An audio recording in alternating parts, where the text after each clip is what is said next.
लोग ये कहा करते थे कि धरती पर अगर भगवान की कोई सूरत है तो वो डॉक्टर के। स्वास्थ्य विभाग का स्वास्थ्य ठीक नहीं है, सब कुछ ठीक नहीं है तो गलत नहीं होगा। ग्लोबल हेल्थ सिक्योरिटी इंडेक्स 2021 का जो इंडिया का रैंक है उसमें 195 देशों में हमारा 50वीं स्थान है, जो गरीब आदमी, आम आदमी की पहुंच से कहीं बाहर है। तो उसको भी हमें देखने की आवश्यकता है। भारत आज भी हमारा देश पूरी तरह से विकसित नहीं है। कल्याण मंत्रालय के नियंत्रणाधीन अनुदानों की मांगों पर चर्चा। श्री तारिक अनवर जी। धन्यवाद अध्यक्ष महोदय, आपने बहुत ही महत्वपूर्ण विषय पर चर्चा के लिए मुझे अवसर दिया है। मैडम, मैं सदन के माध्यम से अपने कटिहार क्षेत्र, संसदीय क्षेत्र के लोगों को भी धन्यवाद देना चाहता हूं कि उन्होंने छठी बार मुझे ये अवसर दिया और यहाँ उनका प्रतिनिधित्व करने का मौका दिया है। आज हम सब लोग स्वास्थ्य बजट 2024-25 पर चर्चा कर रहे हैं। अध्यक्ष महोदया, स्वास्थ्य विभाग एक बहुत ही महत्वपूर्ण विभाग है और हम सब की ये मान्यता है कि सेहत हजार नेमत है। ये हमारी मान्यता चली आ रही है वर्षों से। और सेहत के सामने, स्वास्थ्य के सामने बाकी तमाम दौलत वो उसके सामने खड़ी नहीं होती है। तो ऐसी हालत में हम लोगों का ध्यान, देश का ध्यान, राष्ट्र का ध्यान, सरकार का ध्यान स्वास्थ्य सेवा पर पूरी तरह जाना चाहिए और दिया जाना चाहिए।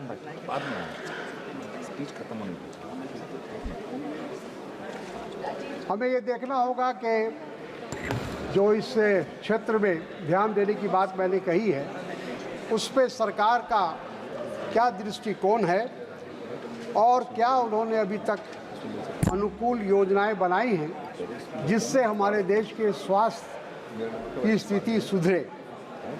अगर एक लाइन में ये कहा जाए कि स्वास्थ्य विभाग का स्वास्थ्य ठीक नहीं है, सब कुछ ठीक नहीं है तो गलत नहीं होगा।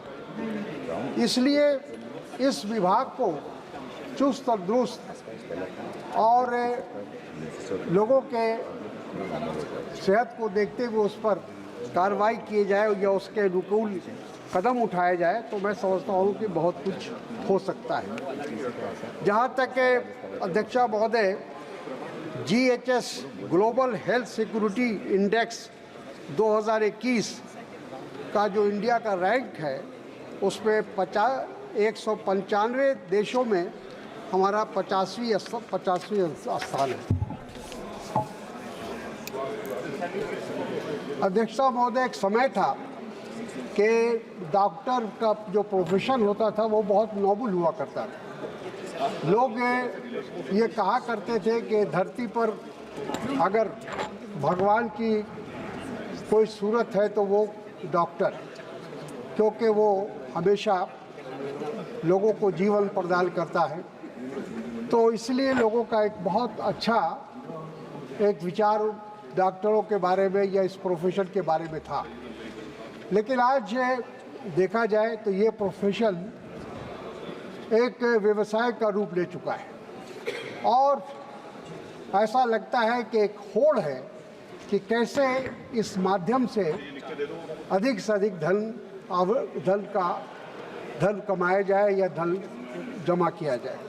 तो ये बहुत ही चिंता का विषय है कि लोगों की जो सोच है उसमें काफ़ी परिवर्तन आया है।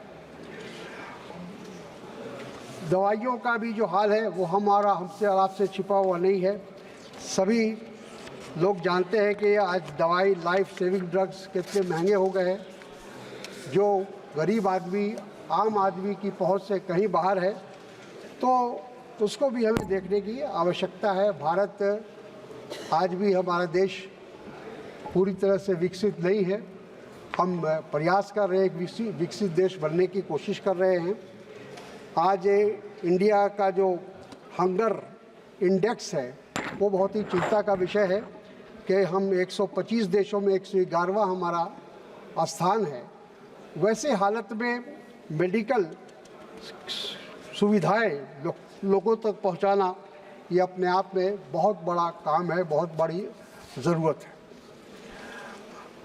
अध्यक्षता महोदय, कोविड-19 महामारी के प्रभाव से ने सार्वभौमिक स्वास्थ्य सेवा पर ध्यान केंद्रित करने की आवश्यकता को उजागर किया है, क्योंकि हमने उस वक्त देखा जब यह कोविड का प्रकोप हमारे देश में आया तो किस तरह से हमें महसूस हुआ कि इंफ्रास्ट्रक्चर जो हमारे स्वास्थ्य का होना चाहिए था वो नहीं था, और जिस कारणवश बहुत सारे लोगों की मृत्यु हुई, जाने गई। हम लोगों ने हालांकि कोशिश की कि जो मृत्यु लोगों की जो संख्या है उसको घटाने की या उस पर पर्दा डालने का भी प्रयास हुआ, लेकिन दुनिया के तमाम लोग अच्छी तरह इस बात को जानते हैं कि हमारे यहाँ कितनी कैजुअल्टीज़ हुई थी उस समय। न्यूयॉर्क टाइम्स जैसे अखबारों ने कि तमाम जो हमारी जो मौतें हुई थी उसके बारे में बहुत विस्तार से आर्टिकल छापा था, और जिसका ये हुआ, उसका असर ये हुआ कि पूरी दुनिया में जो भारत के बारे में एक राय थी उस पर एक प्रश्न चिन्ह लगा कि हम अपने लोगों के स्वास्थ्य और उनके जान की सुरक्षा करने में पूरी तरह सफल नहीं हो पाए। अध्यक्ष महोदय, मैं बिहार से आता हूँ, हमारे नड्डा जी नहीं है, इनका भी बिहार से ताल्लुक़ रहा है। तो बिहार जैसे राज्य जहाँ से हम चुनकर आते हैं कि स्वास्थ्य व्यवस्था की स्थिति बहुत ही दयनीय है।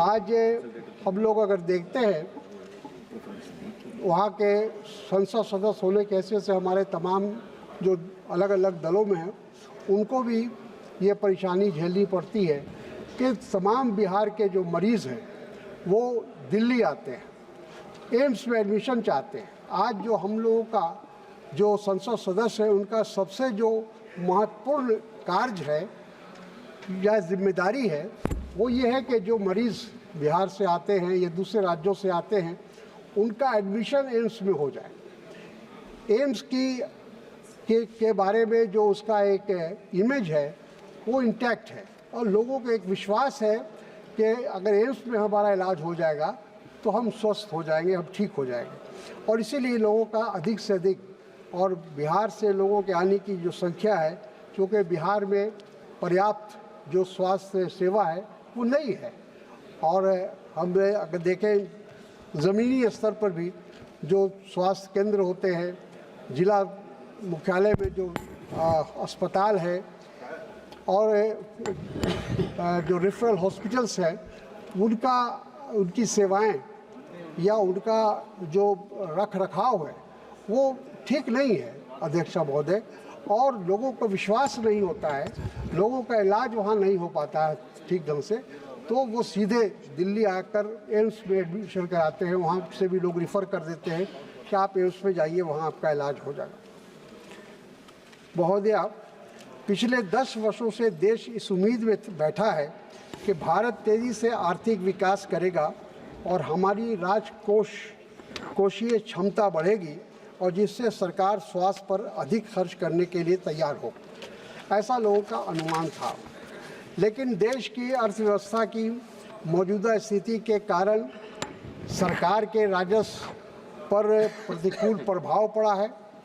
इन सब के बावजूद ये आशा की जा रही थी कि ये बजट सार्वजनिक स्वास्थ्य वित्त पोषण में मौजूदा अंतर को भरने का कार्य करेगी और संयुक्त राष्ट्र के जो SDG को पर्याप्त करने की दिशा में सही कदम उठाएगा, ऐसा हम लोगों ने सोचा था, जिसका उद्देश्य सभी आयु में सभी के लिए स्वास्थ्य जीवन सुनिश्चित करना और कल्याण को बढ़ावा देना है।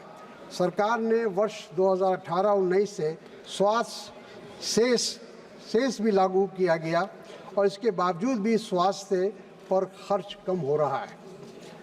महोदय, आशा थी कि नई सरकार का ये बजट स्वास्थ्य क्षेत्र के कुछ दीर्घकालीन चुनौतियों का समाधान करेगी और इस कारण बजट से उम्मीद की जा रही थी कि वो विशेष रूप से ग्रामीण क्षेत्रों में बुनियादी स्वास्थ्य सुविधा के ढांचे का निर्माण के लिए आवंटन बढ़ाएगी, मानसिक स्वास्थ्य संकट का समाधान करेगी, स्वास्थ्य बीमा में सुधार लाएगा और फार्मास्यूटिकल्स जैसे संबंधित क्षेत्रों का विकास करेगा और अनुसंधान एवं विकास पर ध्यान केंद्रित करेगा। महोदया, बहुपरिचित आयुष्मान भारत योजना, अभी क्वेश्चन आवर में भी उस पर एक बहुत सवाल था और बड़े विस्तार से उस पर बातचीत हुई, सब सवाल जवाब हुए। तो आज हम देखते हैं कि आयुष्मान भारत की जो योजना है उसके आज निजी अस्पतालों को मरीज़ मुहैया करने वाली एक योजना बनकर रह गई है। वहाँ जो मरीज़ों को जिस उद्देश्य से ये योजना बनाई गई शायद वो पूरी तरह प्राप्त नहीं हो रहा है और इलाज के नाम पर भ्रष्टाचार भी हो रहा है।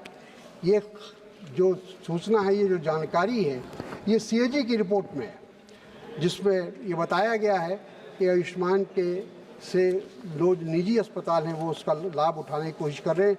मरीज़ों को कम लाभ मिल रहा है और निजी अस्पतालों को ज़्यादा उसका लाभ मिल रहा है जो इम्पैनल हुए हैं। अध्यक्षा महोदय, राष्ट्रीय स्वास्थ्य नीति 2017-15 वर्षों के बाद बनाया गया है। पहली बार वो 2017 में बना था, अब वो 15 वर्षों के बाद बनाया गया है। इसके पहले राष्ट्रीय स्वास्थ्य नीति 1983 एवं राष्ट्रीय स्वास्थ्य नीति 2002 के जरिए योजनाएं तैयार की गई थी। भारत ने राष्ट्रीय स्वास्थ्य नीति 2017 के द्वारा 2025 तक अपने स्वास्थ्य व्यय को GDP के 2.5% तक करने का लक्ष्य था। महोदया, उच्च व्यक्तिगत खर्च की समस्या और एक चुनौती बनी हुई है। यूनिवर्सल हेल्थ केयर के लिए अधिक सार्वजनिक निवेश की आवश्यकता है और मैं उम्मीद करता हूं कि सरकार इस पर पुनः विचार करेगी और सबसे कमज़ोर वर्गों के लिए कल्याण पर महत्वपूर्ण प्रभाव पड़ता है। ऐसे में पिछले कुछ वर्षों में ज़रूरी दवाओं के दाम में भी काफ़ी वृद्धि दर्ज की गई है। इसको भी सरकार को देखना होगा कि दवाएं अगर उनका दाम सही ढंग से नहीं रखा जाएगा या कम नहीं रखा जाएगा तो वो आम आदमी की पहुंच से बाहर है। संघीय बजट 2024-25 ने देश की स्वास्थ्य सेवा क्षेत्र के लिए 90,959 करोड़ रुपए आवंटित किए हैं। इस वर्ष के बजट में हालांकि कुल स्वास्थ्य क्षेत्र के बजट में मामूली वृद्धि देखी जा सकती है, लेकिन इस क्षेत्र का कुल बजट में हिस्सा पिछले कुछ वर्षों के दौरान घटा है। वर्ष 2019-20 में कोरोना काल के पहले तथा बाद में कुल स्वास्थ्य खर्च की गणना GDP के प्रतिशत के रूप में की जाती है तो देखा जाता है कि ये लगातार कम हो रहे हैं। वर्ष 2019-20 में ये GDP का 0.33% था जो आज घटकर 0.30% रह गया है। वर्ष 2019-20 में कोरोना काल के पहले तथा बाद में कुल स्वास्थ्य खर्च का गणना कुल बजट के प्रतिशत के रूप में की जाती है तो देखा जाता है सभापति महोदया कि ये लगातार कम हो रहे हैं।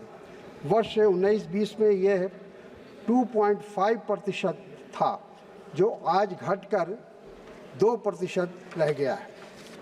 तो तो यह सब चिंता का विषय है। संसद की अस्थाई समिति ने अपने 143वें 2 मिनट में अस्थाई समिति ने अपने 143वें रिपोर्ट में उल्लेख किया गया है कि बजट आवंटन की सरकार की जो प्रवृत्ति का राष्ट्रीय स्वास्थ्य नीति NHP 2017 द्वारा निर्धारित 2.5 GDP लक्ष्य के साथ कोई मेल नहीं है। स्वास्थ्य क्षेत्र को उचित प्राथमिकता देने की आवश्यकता को उजागर किया गया है। तो मैं इन्हीं और भी समझ मिलता तो कुछ और बातें आपके समक्ष रखता, लेकिन आप समय का अभाव है। मैं अपनी बात यहीं समाप्त करता हूँ। इसके लिए बहुत बहुत धन्यवाद।